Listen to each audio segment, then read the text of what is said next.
Türkmen häkimetleri dürli waganalar bilen işsizlere berilmeli kömek pullaryny tölemekden ýüze gurýarlar diýip Azatlyk radiosynyň ýurt içindäki çeşmeler habar berýärler. Türkmenistanyň ilaty iş bilen üpçün etmek hakynda kanunynyň 2016-njy ýylyň noýabryna güýje giren 1-nji bölüminde işsizden kimdigi we onuň nähili ýagdaýda kesgitlenilýänligi düşündirilýär. Bu kanunyň 2-nji bölümi 2017-nji ýylyň ýanwaryna güýje girdi we onda esasy göz tutulýan mesele işsizlere işsizlik pasobiýalaryny tölemek bolup durýar. Bu Türkmenistanyň kanun esasynda eýýäm 2017-nji ýylyň ýanwaryndan işsizlere işsizlik pasobiýalarynyň tölenilip başlanmalygyny aňladýar.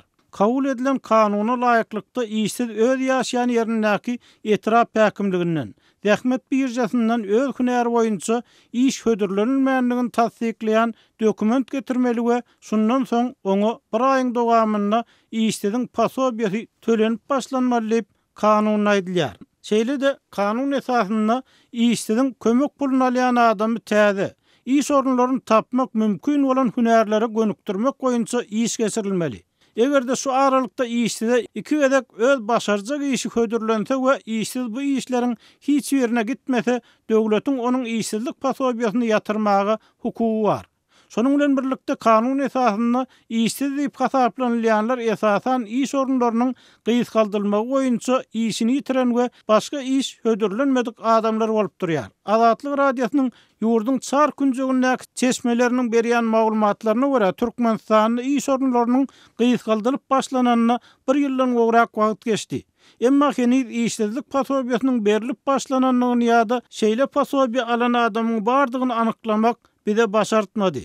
Azatlygyň habarçylarynyň maglumatlaryna görä, mysal üçin Marda, Lewapda newit gaz karhanalaryny işleýän işçileriň iş orunlary köpçülikleýin gysgaldyrlygy we olara Türkmen wasynyň olaýyndaky gıyanlydy.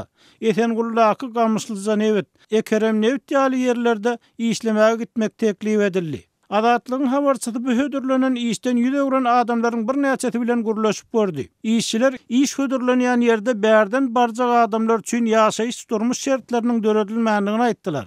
Haçan olar iş hödürleýjilerden men ol ýerde nirede ýaşaýyn diýip soranlaryny olara ine hödürlenen işden ýüze gurdy diýipdirler. Elbetde bu olaryň işsiziň pasobiýasyny almak hukugundan kesilýänligini aňladýar. Azatlyk radiosy bilen anonim şertde gurlaşan işsizleriň biri bolsa başga bir ýagdaýa hem ünsüçekdi. Türkmenistanyň kanunçylyga laýyklykda iş orunynyň gysgaldyrylmagy derarly işden boşadylan adam egerde 5 ýylyň dowamynda şol iş oruny dikeldilse, şol ýere ilkinji bolup iş alınmaly. Emma bu kanun işlemýär. İşgäri iş oruny gysgaldyrýar diýip işden boşadyp 6 aýdan onuň ýatyrylan iş oruny dikeldýän halatlar az bolmaýar. Emma onuň ýerine başga para beren adamy iş alýarlar diýip adynyň aýdylmalygyny soran işsiz Azatlyk radiosynyň habarçysyna gurrun berdi.